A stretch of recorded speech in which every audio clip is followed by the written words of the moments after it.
You know those people who just seem to get other people? It feels like they have some kind of superpower. Well, what if I told you it's not a superpower at all, but a skill? A skill that literally anyone can learn. In the next few minutes, we're going to break down a super simple framework for understanding what people are really trying to tell you, way beyond their words. Okay, first up, you kind of have to wrap your head around this pretty shocking fact about communication.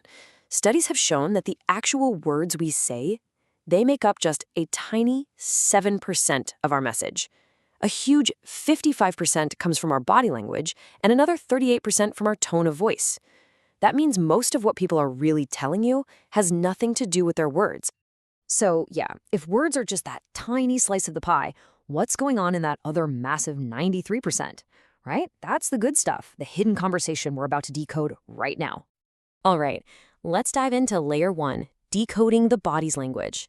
This is all about the stuff you can actually see, the clues our bodies are giving off all the time, usually without us even thinking about it. So check this out, because this is a really simple but powerful idea. When we feel confident and powerful, our bodies get bigger. We expand, we take up space. But when we feel nervous or threatened, we do the exact opposite. We shrink, we cross our arms, we slump over, we try to make ourselves smaller. It's like a primal broadcast of how we're feeling on the inside. And this leads right into something experts call pacifying behaviors. Think of them as self-soothing gestures. Whenever our brain senses some kind of threat, and hey, that could just be a tough question in a meeting, we unconsciously try to calm ourselves down. So you'll see people rubbing their neck, which is a vulnerable spot, or wringing their hands. These aren't just random habits. They're huge signals that someone's feeling stressed out. Okay, so we've covered the what. Now let's dig deeper into layer 2, which is all about the why. What's actually driving all that body language? This is where we get into our core motivations. So at the very core of pretty much everything we do is this concept called the pleasure principle. Sigmund Freud talked about it a lot. It's a super simple but incredibly powerful idea. At the end of the day, we're all just trying to do two things: seek out pleasure and, even more importantly, run away from pain. That's it. And this is absolutely key. You have to get this. The pull to avoid pain is way, way stronger than the desire to gain pleasure. I mean, think about it.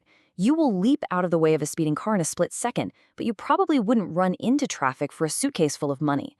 That survival instinct to avoid pain wins almost every single time. But you know, it's not always that simple, right?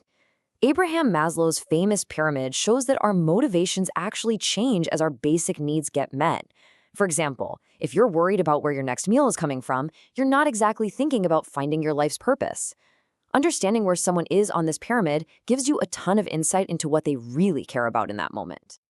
All right, now we're going to the deepest level, the really tricky stuff. Layer 3, the ego's secret shields. This is all about the hidden defenses we all put up to protect ourselves from truths that might be a little too uncomfortable to face. And here's the thing you have to remember. These aren't lies. Not conscious ones anyway. They're these automatic shields our brain throws up to protect our self-image from things like shame or anxiety. And most of the time, we don't even know we're doing it. A perfect example of this is rationalization. You know the old story of the fox and the grapes, right? The fox can't reach them, so what does he do? He tells himself, they were probably sour anyway. He literally changes his own reality just to avoid the pain of his failure. We do this all the time. Okay, then you've got projection. This one's a classic.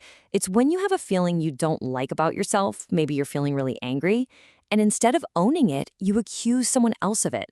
It's an unconscious trick to get rid of that bad feeling by just putting it on somebody else. And then, of course, the big one, denial.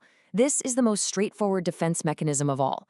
Your ego sees a painful truth coming, and it just says nope. It's not just disagreeing, it's a total flat-out refusal to accept a reality that would just be too painful to handle. Okay, so we've got these 3 layers, right? The body language clues, the core motivations, and those tricky ego defenses. So how do we put it all together to actually read a situation accurately without just, jumping to the wrong conclusion? To tie this all together, here are 4 rules you absolutely have to follow. 1, establish a baseline. You have to know what's normal for a person before you can spot what's weird. 2, and this is huge, look for clusters of signals. A single gesture means nothing. Crossing your arms could just mean you're cold. But crossing your arms, plus a clenched jaw, plus avoiding eye contact, now that's a story. 3. Context is everything. Seriously. Fidgeting in a high-stakes job interview means something totally different than fidgeting at a party. And finally, rule number 4, and honestly this is the most important one, know yourself. Your own biases and moods are the lens you see the world through. To see others clearly, you have to know about the smudges on your own glasses first. Here's the crazy part about all this. The more you start paying attention to these patterns in other people, the more you start to see them in yourself. So really, the big question isn't just what you're going to see in other people, it's what are you going to discover about yourself?